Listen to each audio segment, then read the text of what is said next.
Book 28, The Book of Poetry. Chapter 1. Amr b. Sharad reported his father as saying, "One day when I rode behind Allah's Messenger, may peace be upon him, he said to me, 'Do you remember any poetry of Amr b. Abu Salt?' I said, 'Yes.' He said, 'Then go on.' I recited a couplet, and he said, 'Go on.' Then I again recited a couplet and he said, 'Go on.' I recited 100 couplets of his poetry. This hadith has been reported on the authority of Sharad through another chain of transmitters but with a slight variation of wording. Amr b. Sharad reported on the authority of his father that Allah's Messenger, may peace be upon him, asked him to recite poetry. The rest of the hadith is the same, out with this addition: he, that is Amr b.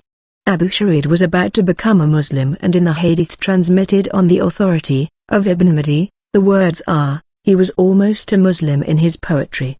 Abu Hurairah reported Allah's Messenger, may peace be upon him, as saying, "The truest word spoken by an Arab, pre-Islamic, in poetry is this verse of Labid, behold, apart from Allah everything is vain." Abu Hurairah reported Allah's Messenger, may peace be upon him, as saying, "The truest word uttered by a poet is this verse of Labid, behold, apart from Allah everything is vain," and Amr b. Abu Salt was almost a Muslim. Abu Hurairah reported Allah's Messenger, may peace be upon him, as saying, "The truest verse recited by a poet is, behold, apart from Allah everything is vain," and Ibn Abu Salt was almost a Muslim. Abu Hurairah reported Allah's Apostle, may peace be upon him, as saying, "The truest couplet recited by a poet is, behold, apart from Allah everything is vain," and he made no addition to it. Abu Hurairah reported, "I heard Allah's Messenger, may peace be upon him, as saying, the truest word which the poet stated is the word of Labid, behold, apart from Allah everything is vain." Abu Hurairah reported Allah's Messenger, may peace be upon him, as saying, "It is better for a man's belly to be stuffed with pus which corrodes it than to stuff one's mind with frivolous poetry." Abu Bakr has reported it with a slight variation of wording. Sa'd reported Allah's Apostle, may peace be upon him, as saying, "It is better for the belly of any one of you to be stuffed with pus rather than to stuff one's mind with poetry."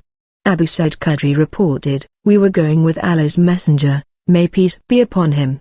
As we reached the place, known as al-Hajjaj, there met us a poet who had been reciting poetry. Thereupon Allah's Messenger, may peace be upon him, said, 'Catch the Satan or detain the Satan, for filling the belly of a man with pus is better than stuffing his brain with poetry.'" Chapter 2, It is prohibited to play chess, Book 028, number 5612. Buraidah reported on the authority of his father that Allah's Apostle, may peace be upon him, said, "He who played chess is like one who dyed his hand with the flesh and blood of swine."